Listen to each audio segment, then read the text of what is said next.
ইংরেজি যে বলতে পারে তার বেতন 3 গুণ হয়। এই কাজ করতেছে স্রেফ এই প্লেট পরিষ্কার করা। ইন্ডিয়া থেকে গেছে, ইংরেজি বলতে পারে, তার বেতন যা, একই কাজ করতেছে একই প্রেমিসে। আমার এখান থেকে যায়, সে ইংরেজি বলতে পারে না, তার বেতন 1/3, কারণ সে যায় কফিলের মাধ্যমে। তার জন্য কিন্তু ওই প্রতিষ্ঠান ওই 3 গুণ বেতন দিচ্ছে, কিন্তু 2 গুণ যায় কফিলের পকেটে। যারাই যেখানে সুযোগ আছে আপনারা ভাষা শেখান, জাপানিজ শেখান, কোরিয়ান শেখান, কোরিয়ানদেরও একই অবস্থা। এবং ইনফ্যাক্ট আপনি আরবিও শেখান। যে ছেলেটা আরবি বলতে পারে সে কিন্তু মিডল ইস্টে গেলেও তার বেতন 2 গুণ হয়ে যায়। ইংরেজি যে বলতে পারে তার বেতন 3 গুণ হয়। এই কাজ করতেছে স্রেফ এই প্লেট পরিষ্কার করা। ইন্ডিয়া থেকে গেছে, ইংরেজি বলতে পারে, তার বেতন যা, একই কাজ করতেছে একই প্রেমিসে। আমার এখান থেকে যায়, সে ইংরেজি বলতে পারে না, তার বেতন 1/3, কারণ সে যায় কফিলের মাধ্যমে। তার জন্য কিন্তু ওই প্রতিষ্ঠান ওই 3 গুণ বেতন দিচ্ছে, কিন্তু 2 গুণ যায় কফিলের পকেটে। কেন? কারণ সে তাকে অনেকটা মানে নিয়ে না করুন না, এটা না করলে তো সে আবার পয়সাটা পাবে না। সে তাকে দিচ্ছে, কিন্তু চুক্তি আছে যে সে তাকে 100 টাকা দেবে। কাজে সে 300 টাকা পেলেও বাকি 200 টাকা তার নিজের পকেটে আছে। আইনগতভাবে কোনো ইয়া কিন্তু না, এখানে কোনো নিয়ম ভঙ্গ করছে না সে। এটা খুব গুরুত্বপূর্ণ ভাষা।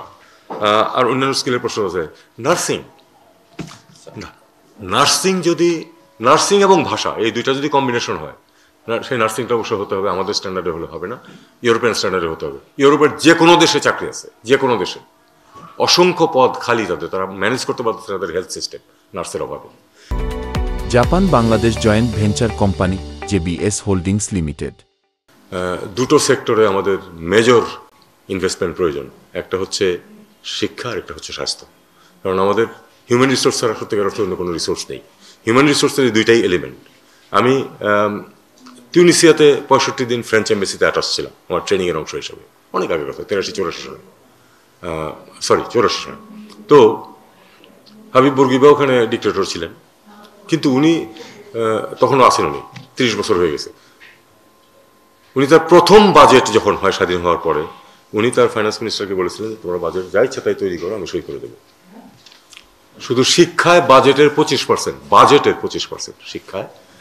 তো শিক্ষা মানে কনস্ট্রাকশন প্লাস মেনটেন্যান্স এবং শিক্ষকদের বেতন ইত্যাদিতে বরাদ্দ করে, বাকি 75% তোমরা যেখানে বলবা বরাদ্দ করে নিয়ে আসো, আমি সই করে দেবো। এবং সেটা 30 বছর পরেও সেটা বহাল ছিল। যে কারণে পুরো আরব জগতের মধ্যে তিউনিসিয়া হচ্ছে সবচেয়ে শিক্ষিত জাতি। সবচেয়ে বেশি সংখ্যক পিএইচডি স্টুডেন্ট আরব বিশ্ব থেকে ফ্রান্সে, ফ্রম তিউনিসিয়া। তো এটার কোনো বিকল্প নাই। হেলথ ইকুয়ালি, আমি সবসময় বলি যে আপনারা টার্গেট করেন 5% of GDP for health, 5% of GDP for education. এটা যদি আপনারা অ্যাচিভ করতে পারেন, আপনাদেরকে আর কোনো কিছু বাকিগুলি করার দরকার নেই। রাস্তা ভাঙা থাকলেও চলবে। আমি বলি না যে রাস্তা ভাঙা থাকা উচিত, কিন্তু সবচেয়ে ইম্পর্টেন্ট হচ্ছে এই দুইটা। আমি এটা প্রপাগেট করার চেষ্টা করে যাচ্ছি। সবাই যে একমত হচ্ছেন তা না, কিন্তু অনেকেই কিন্তু একমত যে আসলে আমাদের এই দুটো সেক্টরকে গুরুত্ব দিতে হবে।